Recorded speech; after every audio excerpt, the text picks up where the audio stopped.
Hello friends, welcome to my channel. Previous క్లాస్లో మనము maths మెథడాలజీలో first చాప్టర్లో బిట్స్ కొన్ని డిస్కస్ చేసాము. అదేవిధంగా సెకండ్ చాప్టర్లో ఆ శాస్త్రవేత్తలకు సంబంధించిన కొన్ని బిట్స్ కూడా చూసాము. ఈరోజు క్లాస్లో మిగిలిన బిట్స్ డిస్కస్ చేద్దాము. ఫ్రెండ్స్, వీడియోని తప్పనిసరిగా లైక్ చేయండి. మీకు ఈ వీడియో యూస్ఫుల్ అనుకుంటే ఇలాంటి వీడియోస్ కోసం ఛానల్ని సబ్స్క్రైబ్ చేసుకోండి. మీ ఫ్రెండ్స్ అందరికీ కూడా షేర్ చేయండి. Thank you. ఫస్ట్ బిట్ చూద్దాం. దేశాభివృద్ధినే సాధింపగల గణితం మరువరానిది అని అన్నవారు. A Euripides, B Aristotle, C Napoleon, D Bacon. Answer తెలిస్తే కామెంట్ చేయండి. ఈ బిట్ చాలాసార్లు టెట్లో డిఎస్సిలో అడగడం జరిగింది. So answer is Napoleon. దేశాభివృద్ధినే సాధింపగల గణితం మరువరానిది అని అన్నవారు నెపోలియన్. Next bit. ఈ శాస్త్రవేత్త శుద్ధ గణితాన్ని ఉపయుక్తమైనదని కాకుండా అందమైనదని చదువుతాడు. A Hilbert, B Henri Poincare, C Russell, D Locke. ఆన్సర్ని కామెంట్ చేయండి.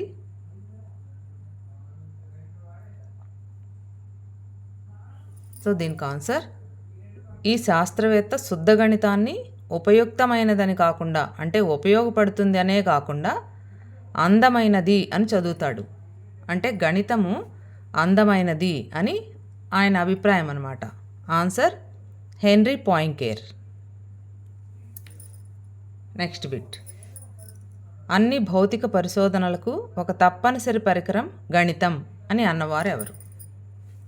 ఏ Bacon, B John Locke, C Aristotle, D Berthelot. ఆన్సర్ని కామెంట్ చేయండి.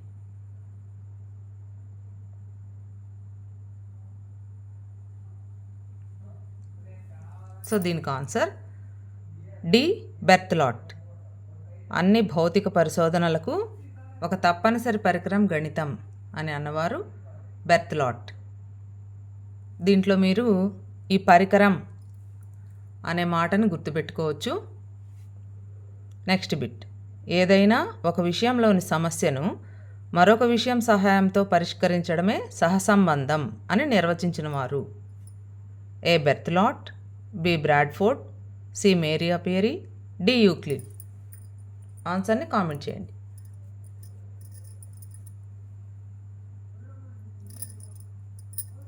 So answer is Bradford. ఏదైనా ఒక విషయంలోని సమస్యను మరొక విషయం సహాయంతో పరిష్కరించడమే సహసంబంధం అని నిర్వచించిన వారు బ్రాడ్ఫోర్డ్. సహసంబంధానికి సంబంధించిన నిర్వచనము ఇదొక్కటే ఉంది మన మెథడాలజీలో, కాబట్టి ఈజీగా ఇది బ్రాడ్ఫోర్డ్ అని మీరు గుర్తుపెట్టుకోవచ్చు. నెక్స్ట్. ఒక పాఠ్యాంశానికి సంబంధించిన విద్యార్థి సామర్థ్యం మరొక అంశానికి చెందిన అతని సామర్థ్యాన్ని పెంపొందిస్తుంది అని అన్నవారు ఎవరు? A Thorndike, B Berthelot, C Bradford, D Rene Descartes. ఆన్సర్ని కామెంట్ చేయండి.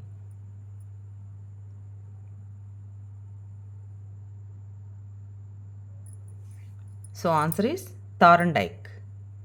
ఒక పాఠ్యాంశానికి సంబంధించిన విద్యార్థి సామర్థ్యం మరొక అంశానికి చెందిన అతని సామర్థ్యాన్ని పెంపొందిస్తుంది అని అన్నవారు థారండైక్. ఈ బిట్టు కూడా చాలాసార్లు అడగడం జరిగింది. నెక్స్ట్. ఈ క్రింది వానిలో రామానుజన్ సంఖ్య ఏ 1720, B 1279, C 1729, D 1725.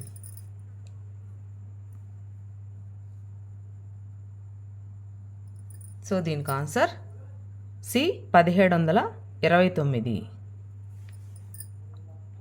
Next bit. 1 1 2 3 5 8 13 21. ఈ విధమైన సంఖ్య అమరికను ఏమంటారు? ఏ గణిత అమరిక, బి ఫిబొనాక్సీ అమరిక, సి కళాత్మక అమరిక, డి ఏది కాదు. ఆన్సర్ని కామెంట్ చేయండి.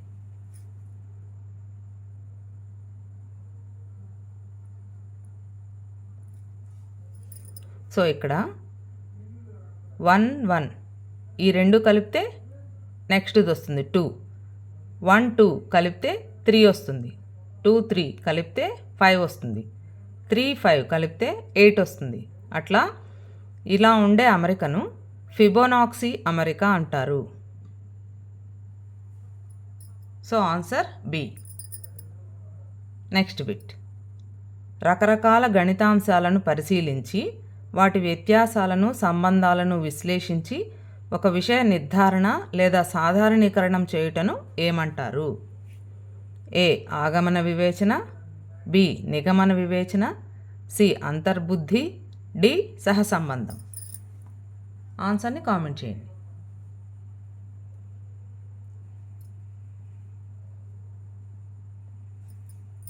సో ఆన్సర్ ఈస్ ఆగమన వివేచన. రకరకాల గణితాంశాలను పరిశీలించి వాటి వ్యత్యాసాలను, సంబంధాలను విశ్లేషించి ఒక విషయ నిర్ధారణ చేయడం. అంటే ఎన్నో ఎగ్జాంపుల్స్ మనం ట్రై చేసి ఒక విషయాన్ని నిర్ధారించడం, అంటే ఒక సూత్రాన్ని సూత్రీకరించడం. అన్ని ఎగ్జాంపుల్స్ తర్వాత ఒక నిర్ణయానికి రావడాన్ని ఆగమన వివేచన అంటారు. So answer A. Next bit. స్వానుభవ విషయాలు, అనిర్వచిత పదాలు, స్వీకృతాలు మొదలైన వాటిపై ఆధారపడినది. ఏ ఆగమన వివేచన, బి నిగమన వివేచన, సి హేతువాదం, డి అంతర్బుద్ధి. ఆన్సర్ని కామెంట్ చేయండి.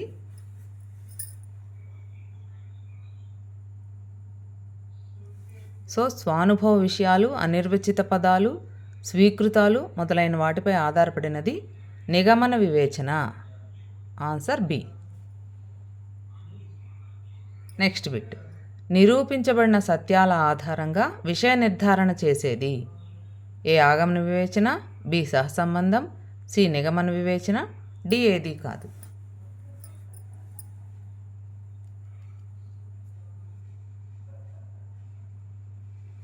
సో దీనికి ఆన్సర్ నిగమన వివేచన.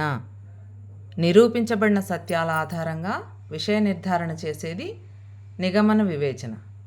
అంటే ఆగమన వివేచన మనము ఎన్నో ఎగ్జాంపుల్స్ చేసిన తర్వాత ఒక నిరూపణకి, ఒక సిద్ధాంతానికి రావడము ఆగమన వివేచన.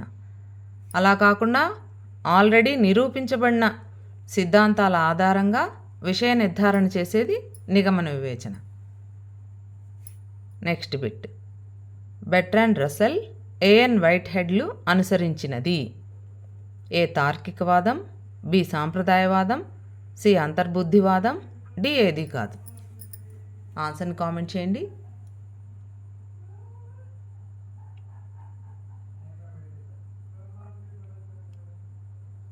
సో దీనికి ఆన్సర్ తార్కికవాదం.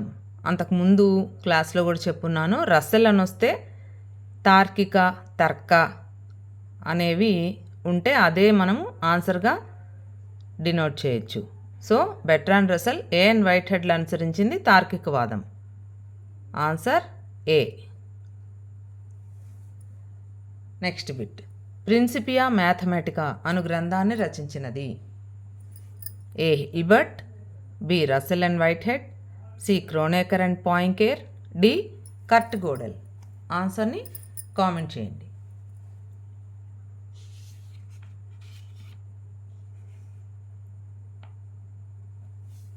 సో దీనికి ఆన్సర్ ప్రిన్సిపియా మ్యాథమెటికా అనే గ్రంథాన్ని రచించింది Russell and Whitehead. Answer B. Next bit.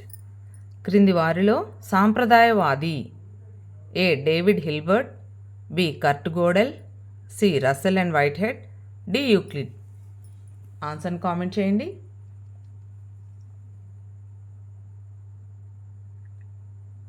So answer David Hilbert. Answer A. ఈ కర్ట్ గోడెల్ అనే శాస్త్రవేత్త ఈ సాంప్రదాయవాదాన్ని వ్యతిరేకించారు. అది కూడా బిట్టుగా అడగొచ్చు. గుర్తుపెట్టుకోండి. సో సాంప్రదాయవాది డేవిడ్ హిల్బర్ట్, ఆయన ఆ వాదాన్ని సమర్థించిన శాస్త్రవేత్త. సాంప్రదాయవాదాన్ని వ్యతిరేకించింది కర్ట్ గోడెల్. Next bit. గ్రండ్లా గెండర్ మ్యాథమెటికా రచయిత.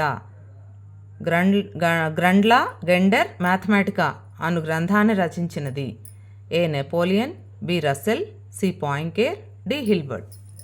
ఆన్సర్ని కామెంట్ చేయండి.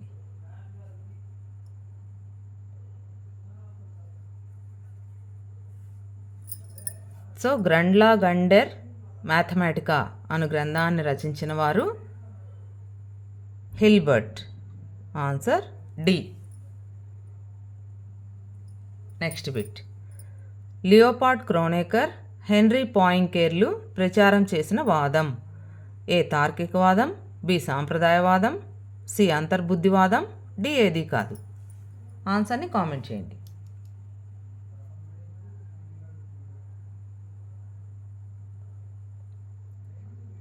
సో ఆన్సర్ అంతర్బుద్ధివాదం, సి.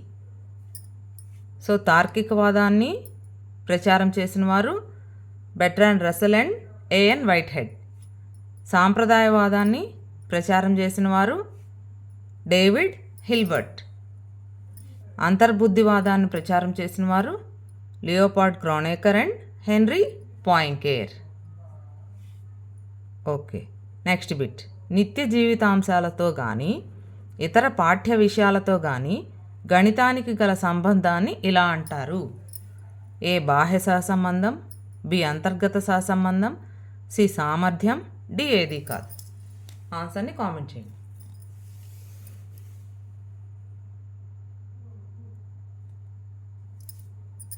సో దీనికి ఆన్సర్ బాహ్య సహసంబంధం, ఏ. నిత్య జీవితాంశాలతో కానీ ఇతర పాఠ్య విషయాలతో కానీ గణితానికి గల సంబంధాన్ని బాహ్య సహసంబంధం అంటారు. Next bit. గణితంలోని వివిధ శాఖల మధ్య ఒకే శాఖలోని వివిధ అంశాల మధ్య గల సంబంధాన్ని ఏమంటారు? ఏ బాహ్య సహసంబంధం, బి అంతర్గత సహసంబంధం, సి శాస్త్రీయ వివేచన, డి సామర్థ్యం. ఆన్సర్ని కామెంట్ చేయండి.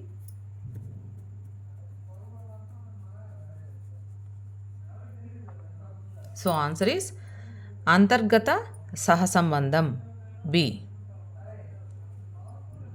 అంటే దీనికి అర్థము బాహ్య సహసంబంధం అంటే గణితం కాకుండా ఇతర విషయాలతో, నిత్య జీవితాంశాలతో కానీ లేకపోతే ఇతర శాస్త్రాలతో కానీ గణితానికి ఉండే సహసంబంధాన్ని బాహ్య సహసంబంధం అంటారు. అలా కాకుండా గణితంలోని విషయాలతోనే, అంటే అంకగణితానికి, క్షేత్రగణితానికి, అదేవిధంగా క్షేత్రగణితానికి, బీజగణితానికి ఆ మధ్యలో ఉండే సహసంబంధాన్ని అంతర్గత సహసంబంధం అంటారు. అనగా గణితంలోని శాఖలే అన్నమాట అవి. కాబట్టి వాటిలో వాటికే ఉండే సహసంబంధాన్ని అంతర్గత సహసంబంధం అంటారు. అలా కాకుండా గణితానికి ఇతర విషయాలతో ఉండే సహసంబంధాన్ని బాహ్య సహసంబంధం అంటారు. ఓకేనా? Next bit. నిత్యావసరాలకు సంబంధించిన లెక్కలు వేయడం, కుటుంబ ఖర్చులు గణించడం మొదలైనవి దీనికి ఉదాహరణ. ఏ బాహ్య సహసంబంధం, బి అంతర్గత సహసంబంధం, సి శాస్త్రీయ వివేచన, డి సహకారం. ఆన్సర్ని కామెంట్ చేయండి.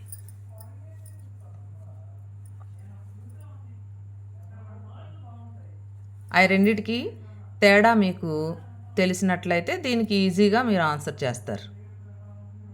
సో ఆన్సర్ ఈస్ బాహ్య సహసంబంధం, ఏ. Next bit. భౌతిక శాస్త్రంలోని సిద్ధాంతాలు గణితంతో నిరూపింపబడితే అది ఏ రకమైన సహసంబంధం? ఏ బాహ్య సహసంబంధం, బి అంతర్గత సహసంబంధం, సి రెండు, డి ఏది కాదు.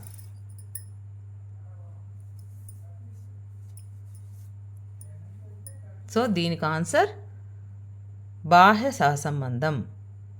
ఎందుకంటే భౌతిక శాస్త్రం వేరు, గణిత శాస్త్రం వేరు కాబట్టి అది బాహ్య సహసంబంధం అవుతుంది. నెక్స్ట్. అంకగణితంలోని నిష్పత్తి, లాభనష్టాలు మొదలైనవి, దశాంశ భిన్నాలు, అదేవిధంగా బీజగణిత సమాసాలు, వీటి మధ్య గల సహసంబంధం. ఏ బాహ్య సహసంబంధం, బి అంతర్గత సహసంబంధం, సి రెండు, డి ఏది కాదు.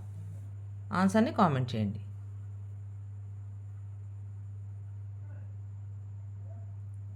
సో ఆన్సర్ ఈస్ అంతర్గత సహసంబంధం, బి.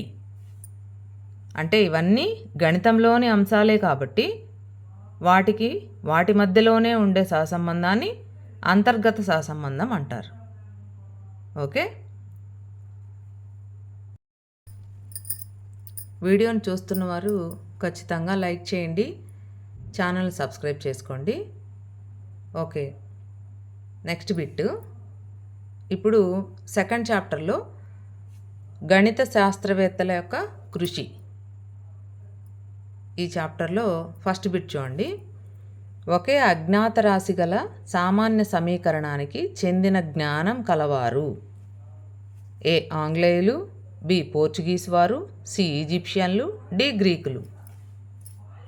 ఆన్సర్ని కామెంట్ చేయండి.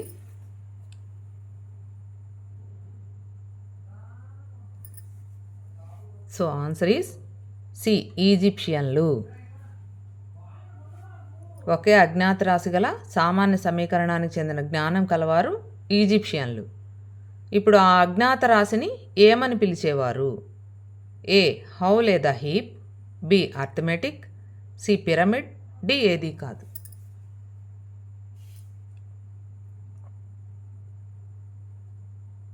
సో ఆ అజ్ఞాత రాశిని ఈజిప్షియన్లు హౌ లేదా హీప్ అని పిలిచేవారు. Answer A. Next bit. Ionic పాఠశాల, పైథాగరియన్ పాఠశాల, సోఫిస్ట్ పాఠశాల, ప్లేటో పాఠశాల మొదలైనవి స్థాపించిన వారు. ఏ ఆంగ్లేయులు, బి గ్రీకులు, సి ఈజిప్షియన్లు, డి ఫ్రెంచ్ వారు. ఆన్సర్ని కామెంట్ చేయండి.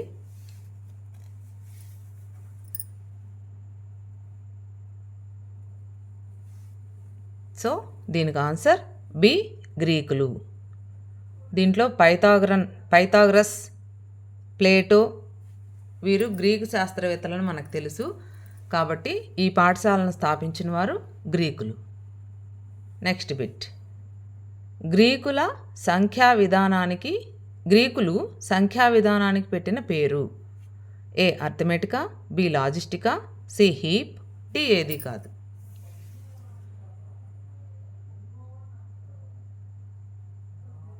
సో దీనికి ఆన్సర్ గ్రీకులు సంఖ్యా విధానానికి పెట్టిన పేరు అర్థమెటికా. అలాగే లాజిస్టికా అనే పేరుని గణన విధానానికి పెట్టారు. అది కూడా బిట్టుగా అడుగుతారు, గుర్తుపెట్టుకోండి. లాజిస్టికా అంటే గణన విధానం, అర్థమెటికా అంటే సంఖ్యా విధానం. Okay, next. ఇంట్రడక్టియో అర్థమెటికా గ్రంథాన్ని రచించిన వారు. A Alexander, B Thales, C Pythagoras, D Nicomachus. ఆన్సర్ని కామెంట్ చేయండి.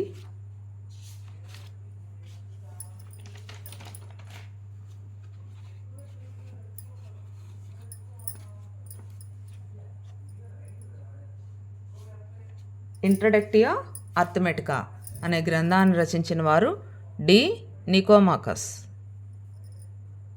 నెక్స్ట్. భారత గణిత శాస్త్ర చరిత్రలో సులభ సూత్రాల కాలం ఏది? ఏ క్రీస్తు శకం 500 సంవత్సరాలకు పూర్వం, బి క్రీస్తు శకం 200 సంవత్సరాలకు పూర్వం, సి క్రీస్తు శకం 400 నుంచి క్రీస్తు శకం 1200 వరకు, డి క్రీస్తు పూర్వం 200 సంవత్సరం. ఆన్సర్ని కామెంట్ చేయండి.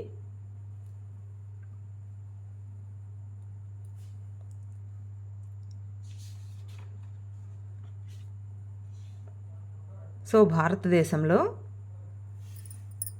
గణిత శాస్త్ర చరిత్రలో సులభ సూత్రాల కాలము క్రీస్తు శకం 200 సంవత్సరాలకు పూర్వము. Answer B. నెక్స్ట్. రుణరాశుల ఉనికిని మొదట గుర్తించిన వారు. ఏ గ్రీకులు, బి ఆంగ్లేయులు, సి అరబ్బులు, డి భారతీయులు. ఆన్సర్ని కామెంట్ చేయండి. రుణరాశులు అంటే మైనస్ వాల్యూస్. సో ప్రపంచానికి సున్నాని అందించిన వారు భారతీయులే. రుణరాశుల ఉనికిని మొదట గుర్తించిన వారు కూడా భారతీయులే. Answer D. నెక్స్ట్, పైథాగరస్ సిద్ధాంతం యొక్క అసలు స్థాపకుడు అని చెప్పబడే భారతీయ గణిత శాస్త్రవేత్త ఎవరు? ఏ బౌద్ధాయనుడు, బి వరాహమిహిరుడు, సి బ్రహ్మగుప్తుడు, డి శ్రీనివాస రామానుజన్. ఆన్సర్ని కామెంట్ చేయండి. సో మన భారతీయ గణిత శాస్త్రవేత్తలు ప్రపంచానికి ఎన్నో విషయాలు తెలుసుకునే దానికి ఎంతో కాలం ముందుగానే మన వాళ్ళు అన్నీ తెలుసుకొని వాటిల్ని గ్రంథస్థం చేస్తున్నారు. సో పైథాగరస్ సిద్ధాంతాన్ని కూడా ఆయన ఆ సిద్ధాంతాన్ని చెప్పడానికి 1000 సంవత్సరాల మునిపే ఈ శాస్త్రవేత్త దాన్ని చెప్పున్నారు. కాబట్టి ఆ శాస్త్రవేత్త బౌద్ధాయనుడు. ఏ ఆన్సర్. నెక్స్ట్, విక్రమాదిత్యుని ఆస్థానంలోని గణిత శాస్త్రవేత్త. ఏ భాస్కరాచార్యుడు, బి బౌద్ధాయనుడు, సి వరాహమిహిరుడు, డి బ్రహ్మగుప్తుడు. ఆన్సర్ని కామెంట్ చేయండి.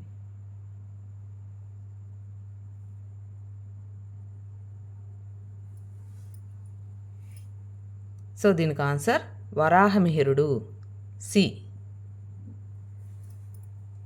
ఈ పైథాగరస్ సిద్ధాంతానికి యొక్క స్థాపకుడు బౌద్ధాయనుడు కదా.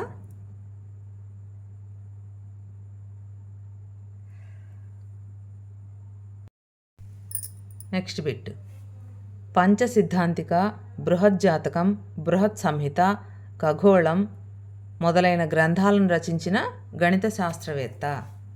ఏ బౌద్ధాయనుడు, బి భాస్కరాచార్యుడు, సి బ్రహ్మగుప్తుడు, డి వరాహమిహిరుడు. ఆన్సర్ని కామెంట్ చేయండి.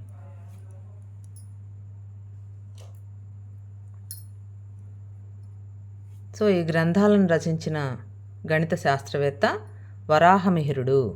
ఆయన విక్రమాదిత్యుని ఆస్థానంలో నవరత్నాల్లో ఒకరు.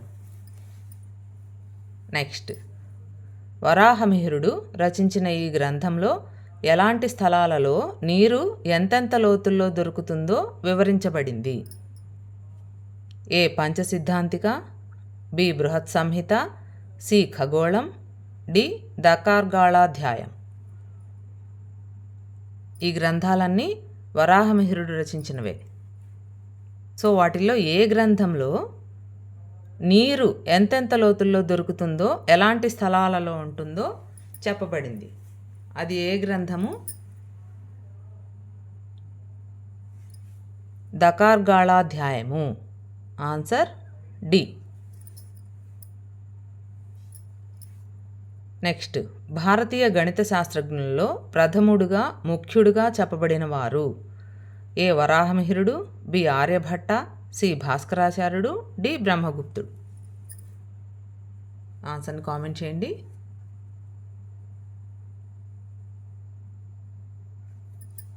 సో దీనికి ఆన్సర్ ఆర్యభట్ట. ఆయన మన భారతీయ గణిత శాస్త్రజ్ఞుల్లో అందరికంటే ముఖ్యుడిగా చెప్పుకోవచ్చు. నెక్స్ట్, ఆర్యభట్ట ఏ విశ్వవిద్యాలయానికి కులపతిగా నియమింపబడ్డారు? A Nalanda, B Takshashila, C Calcutta, D Madras.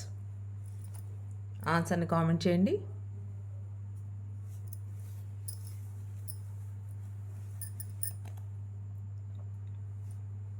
So దీనికి ఆన్సర్ ఏ నలంద.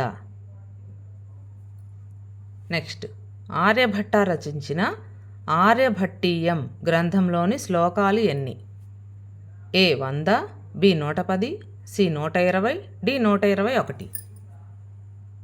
ఆన్సర్ని కామెంట్ చేయండి. చాలా ఇంపార్టెంట్ అండి.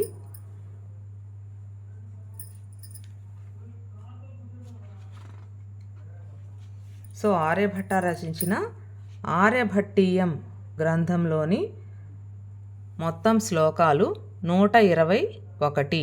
D answer. నెక్స్ట్, గీతికా పాదంలోని శ్లోకాల సంఖ్య.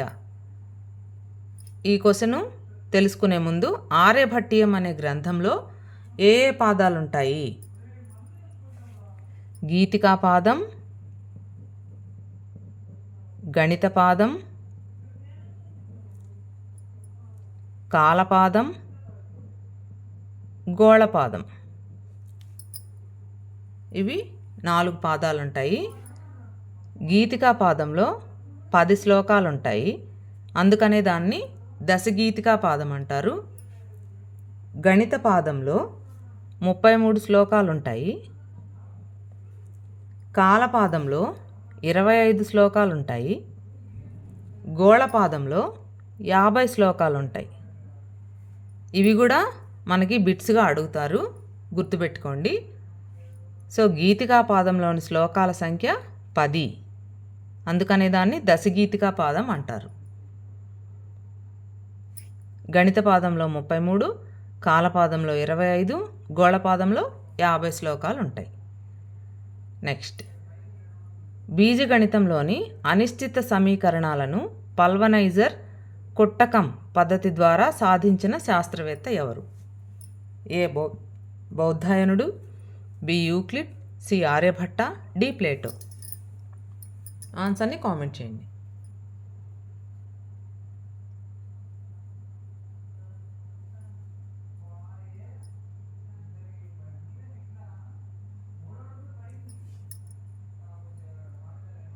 సో దీనికి ఆన్సర్ ఆర్యభట్ట, సి.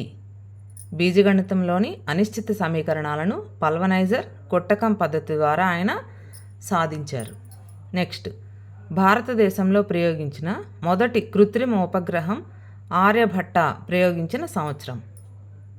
ఏ 1960, బి 1965, సి 1970, డి 1975. ఆన్సర్ని కామెంట్ చేయండి.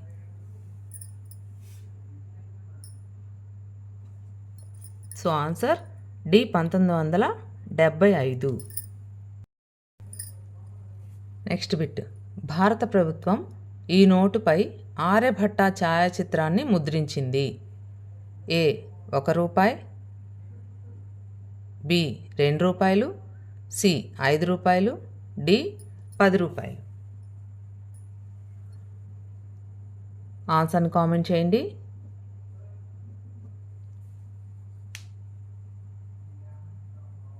సో ఆన్సర్ 2 రూపాయల నోటు, బి. భారత ప్రభుత్వం 2 రూపాయల నోటుపై ఆర్యభట్ట ఛాయాచిత్రాన్ని ముద్రించింది. Next, Indian National Science Academy Aryabhata జ్ఞాపకార్థం ఆర్యభట్ట 1500 జయంత్యుత్సవాలను నిర్వహించిన సంవత్సరం.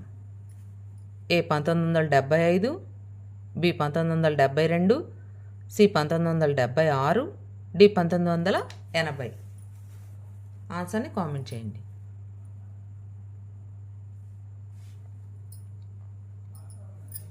So answer is C 1976. Next, ఒక వృత్తంలోని 2 శరముల లబ్ధం వాటి కలయిక బిందువు గుండా పోవు అర్ధ జ్యా వర్గానికి సమానం అని మొదట తెలిపినవారు. A Euclid, B Rene Descartes, C వరాహమిహిరుడు, డి ఆర్యభట్ట. ఈ బిట్టు కూడా చాలాసార్లు అడగడం జరిగింది. ఆన్సర్ని కామెంట్ చేయండి.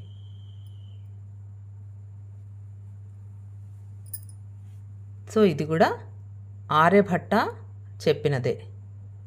ఒక వృత్తంలోని 2 శరముల లబ్ధం వాటి కలయిక బిందువు గుండా పోవు అర్ధ జ్యా వర్గానికి సమానము అని తెలిపినవారు ఆర్యభట్ట. నెక్స్ట్, జలఘటికా యంత్రాన్ని తయారు చేసిన శాస్త్రవేత్త. A Bhaskaracharya 1, B Bhaskaracharya 2, C వరాహమిహిరుడు, డి ఆర్యభట్ట. ఆన్సర్ని కామెంట్ చేయండి.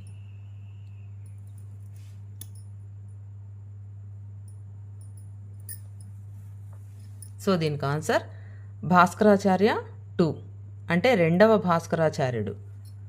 జలఘటికా యంత్రాన్ని తయారు చేసిన వారు 2వ భాస్కరాచార్యుడు. నెక్స్ట్, భాస్కరాచార్యుడు రచించిన గ్రంథం. ఏ సిద్ధాంత శిరోమణి, బి బృహత్ సంహిత, సి బృహజ్జాతకం, డి ఖగోళం. ఆన్సర్ని కామెంట్ చేయండి.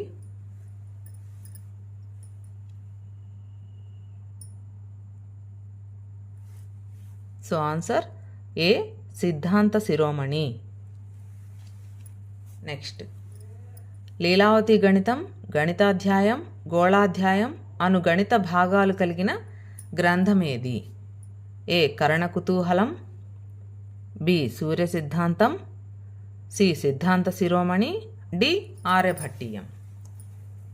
ఆన్సర్ని కామెంట్ చేయండి.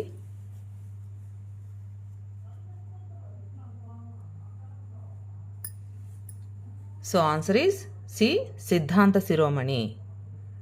రెండవ భాస్కరాచార్యుడు రాసిన ఈ ప్రసిద్ధ గ్రంథం సిద్ధాంత శిరోమణిలో లీలావతి గణితం, గణితాధ్యాయం, గోళాధ్యాయం అని 3 భాగాలున్నాయి.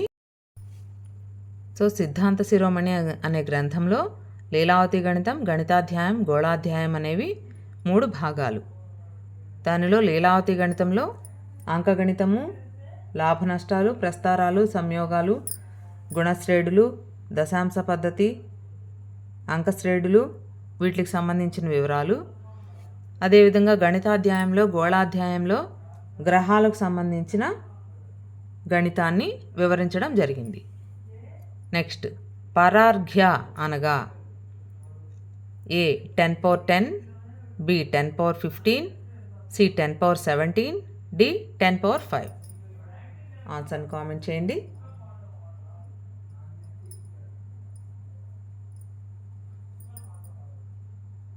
సో దీనికి ఆన్సర్ సి 10^17. నెక్స్ట్, అంకగణిత సమస్యలు సాధించుటకు మెథడ్ ఆఫ్ ఫాల్స్ పొజిషన్ను అనుసరించిన శాస్త్రవేత్త? ఏ ఆర్యభట్ట, బి భాస్కరాచార్యుడు, సి వరాహమిహిరుడు, డి బౌద్ధాయనుడు. ఆన్సర్ని కామెంట్ చేయండి.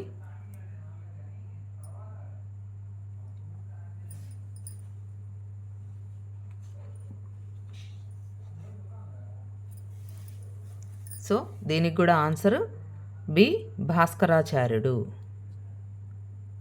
అంకగణిత సమస్యలు సాధించుటకు మెథడ్ ఆఫ్ ఫాల్స్ పొజిషన్ అనుసరించిన శాస్త్రవేత్త భాస్కరాచార్యుడు. ఓకే ఫ్రెండ్స్, ఈ వీడియో ఇక్కడికి ఎండ్ చేస్తున్నాము. నెక్స్ట్ వీడియోలో మిగిలిన బిట్స్ని డిస్కస్ చేద్దాం. వీడియోని తప్పనిసరిగా లైక్ చేయండి, ఛానల్ని సబ్స్క్రైబ్ చేసుకోండి. ఓకే.